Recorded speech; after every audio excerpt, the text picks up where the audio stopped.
I'm Yulia Kushnereva. I'm a history teacher for over 25 years. I'm a history teacher in one of the Moscow gymnasiums in Russia. And I was involved in the Euroclio project, sharing history, cultural dialogue, as an editor-in-chief. And I would like to tell you a bit about this project, and the difficulties that raised on this long way. The project was about Black Sea region and about culture. So not just culture itself, but culture in transition. Culture under historical circumstances.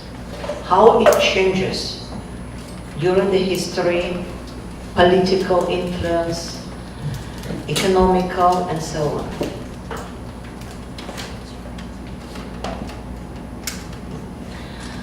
So the aims were to promote mutual understanding, tolerance, and intercultural dialogue through capacity building and methodological training of informal and formal educators and their associations in the field of the culture. And attention please, 5 countries were involved: Armenia, Azerbaijan, Georgia, Moldova, and Ukraine. So 5 countries from the former Soviet Union. 5 countries who are now building their national states. And the problem is that the book, the textbook, teaching materials, should be in all languages of these countries. That's not easy. And you can see in the photo the team of national editors. So each country provided a national editor who edited in the language and plus some cultural and historical aspects. So specific objectives were to build the professional capacity of the partner organizations. Also the second goal was to create and strengthen national teachers organizations via project. So many activities were provided to do this. So roundtable discussions in all countries, exploratory visits to Armenia, Azerbaijan, and Moldova, regional training seminars for teachers in Lviv, Ukraine, and Tbilisi, Georgia, and Istanbul, Turkey, forming of a steering committee of advisors to the projects, eventually at a pace very important, agreement on the format and focus on the common publication, identical in all languages despite all conflict between countries. 4 editing meetings, professional development of more than 500 educators during active workshops. And the result. So 2 books. Sorry, I can. Bayana, could you show please? Just wave. Students' books. It's rather big. In 6 languages, and a teacher guide which has step-by-step recommendations for teacher. The idea was to make teacher life as easy as possible, so teacher have clear instructions step-by-step what to do with this material, what additional questions ask, what might be possible answers, what activities can be used, and all the materials are ready to use within these activities. So sadly we don't have enough money because we decided the quality, you can see later the book just to look through, and sadly it's Russian version, no English one, and we have some handouts with translated parts in English. You can take it for, well maybe later people who won't like they will take it. So we didn't have enough money to publish many copies, so we have CDs. And plus it is can be downloaded at any of 6 languages for free from the Euroclio website. That's the address, and it will be again the next slide as well. So the book consists of 30 modules. Each country developed 6 modules, but they're not organized by country.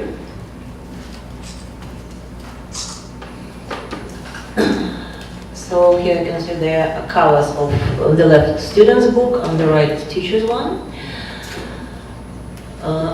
So 6 languages.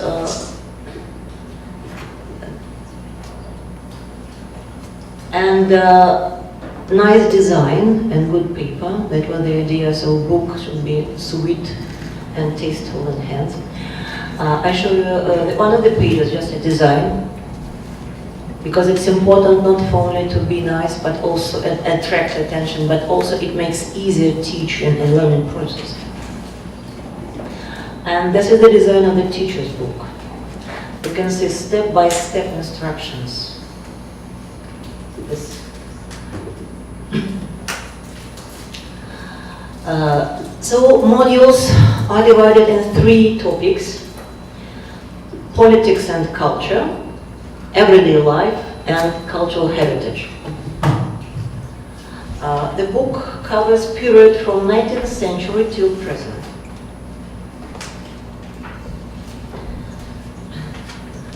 So also important was to have a clear copyright for each source, because the book, the students' material, it consists of selected sources with questions to them, key questions, some historical background information, conclusive questions, and sources have all clear copyright, even all pictures. And also we try to check possible as all the sources, and sometimes there are cultural clashes, because you know countries with the walls have a long story behind, and the shared history mostly not very pleasant, and more history of conflicts. And the idea was that each module should be applicable at least in 2 countries of the project, and the more the better. So we can see the picture from Azerbaijan module, Germans in Azerbaijan. And this photo takes lots of energy and hours of struggle from the team to decide what is it about. Because according to one concept, it is the Azerbaijan family, German family with Azerbaijan activists who saved Germans in Azerbaijan from expelling from the country during the First World War. According to the other sources, it is just a German family, and the man is a husband. So, just to show because you know who is it changes all the story. So the compromise was found. It's just German family without any inscriptions, whether it's husband or someone else. So the long process of finding compromises also within the project. So topics which are tackled within the book, so modernization and social changes, and culture under modernization and social changes. State and social and cultural changes, how state influences all this. Intercultural and cross-cultural contexts and influences. And women history was very popular. So we tried to bridge the gap. So the publication is oriented for students and educators. It is based on sources, used key questions, focused on developing skills, critical thinking, ability to inquire, research. To be honest, as far as the project was for countries which history curriculum is mostly knowledge oriented, so not much for critical thinking. It is more for the first stage, getting information from different sources. This is maybe the main focus. Skills of getting information, tackling with it, trying to estimate and create concepts. Promoting positive values and attitudes, and as I listed, usable in at least in 2 of these countries. So you can see in the photo the team of international editors which were involved to help educators to prepare this publication, because also the problem was that people who involved in the project were not well prepared to that kind of job because of their history teaching tradition in the country. So long process with many steps: framing key questions, developing learning activities, peer review, mentoring, maps creating, piloting, checking references and copyright, quality sources, navigator, glossary, translation, design, proofreading, and jumping over barriers. So there were difficulties on our way. No professional development for authors and teachers in the country. Exams that test only knowledge. And here we, with our book, maybe make teachers' life harder. Because all active work and work and resources, it takes time. You have to find it somewhere, so less time for knowledge. So confusion about concepts.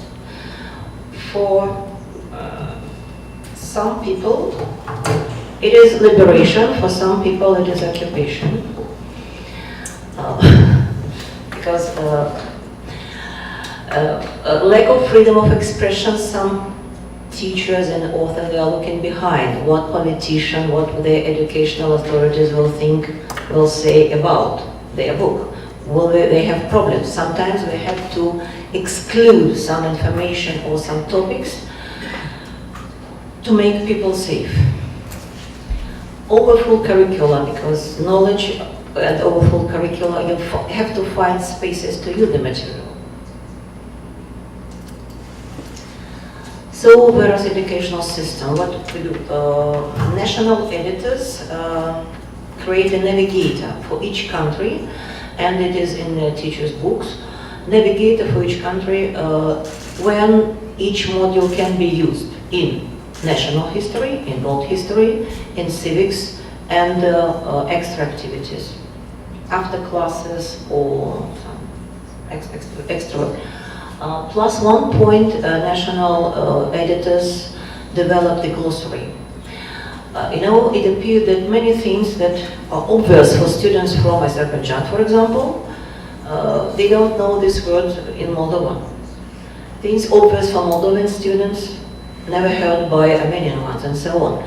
So national editors look through all modules, indicating words that should be explained, either in footnotes if it's only once, or if the word more than once in the book. So in the glossary they developed, and so each book has rather long glossary with terminology to make the students each source clear for understanding. So whereas educational system also has such a problem that these countries building their new states are building, and politicians, they are trying to use history to build a national identity. And these history stories are very supportive. And these stories are conflicting. So to avoid this, to make it usable in the schools, mostly the book is based on everyday life. Not so often on political events. And plus, as far as it's culture, that's mostly a bit far from these political questions. So, another problem was languages. Almost none of the team was speaking English, as usually, which is usually working language. So working language was Russian. And the main publication was prepared in Russian. For some authors it was not that easy because they're not that fluent in Russian. So they need some assistance as well. So, and after creating the first version in Russian, then it was translated into 5 languages of the countries participated.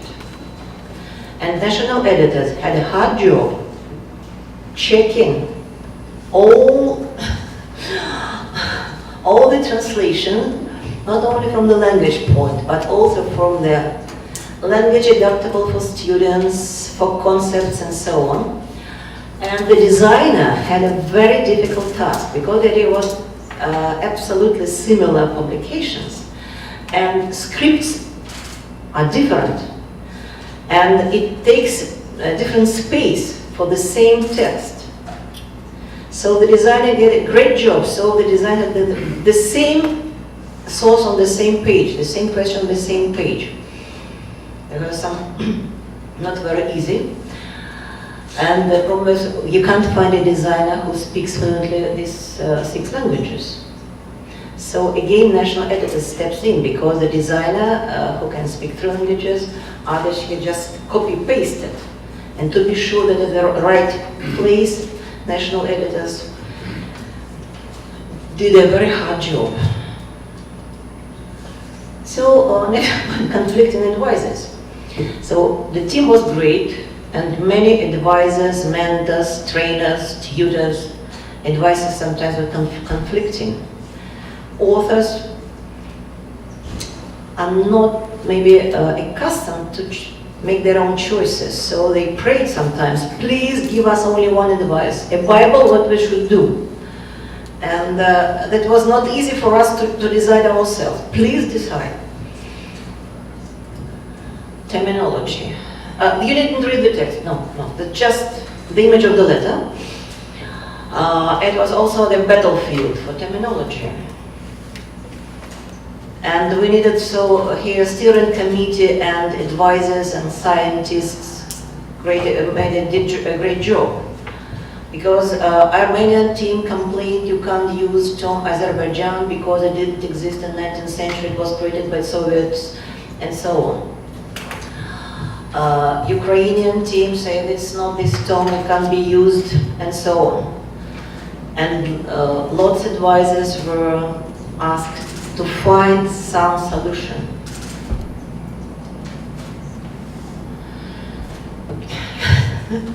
Even one more battlefield.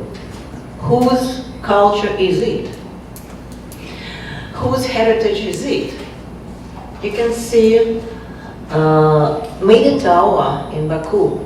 Whose heritage is it? Azerbaijan or the kingdom that was there before Azerbaijan? Can they claim it theirs, or it is someone else? Shared cultural objects such as lavash is the name of the bread in Caucasus. They bake it in different areas and different countries. They call the same. But can it be estimated as Armenian or Georgian or Azerbaijan cultural heritage? Why it is in their module, it is ours. The same duduk, it's musical instrument. No, it's ours. Not easy to find a solution. And maybe the most difficult is maps. Whose territory is it? Even if we are dealing with an early 19th century. Where are the borders? For example, in Russian maps, which were taken by designers firstly as the material to create a new map, the Georgia is Russian territory since early 19th century. Georgian team objected, sorry, it was late 19th according to their maps. Because what stage of what stage of a relationship between two countries and this kind of vassality can be regarded as being a territory or not yet? And still territory conflicts, how to avoid. You can see on the left the first version of the map for trans-border trade in Caucasus.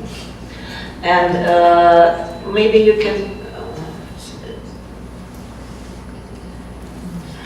you can see on the green there's spot some with borders. It is Nagorno Karabakh, the territory of the conflict between Armenia and Azerbaijan still nowadays. what to do. Azerbaijan said it's ours, it's occupied by Armenia. Armenia said it's ours, it's occupied by Azerbaijan. And what's the solution? You can see the map on the right. The scale and the territory is covered by the legend. We don't want to give the answer to interfere with political competition. And so now we can use the module both in Armenia and Azerbaijan. Even history interfered even within the process. Because during the project, Crimea crisis appeared. And Crimea was mentioned in the book.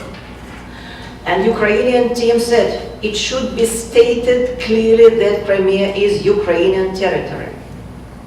Before they didn't care, they just didn't give another footnote, just Crimea, it's somewhere. But I say, sorry, in that case, the book couldn't be used in Crimea itself. If we just used the geographical term, Crimean Peninsula, and so it's okay. No, and that was a real struggle, so the solution was taken to make footnote with United Nations resolution. And the balance, teams, culture. You can see there are the first pages from these three parts of the books. A collage with historical heritage photos and pictures from the module. Team started calculated how many times you have here their heritage and others. Why they have one more than we, why they are on the top, we are at the bottom. And we had a long process of calculating and putting in a proper order to be really well balanced. Thank you very much.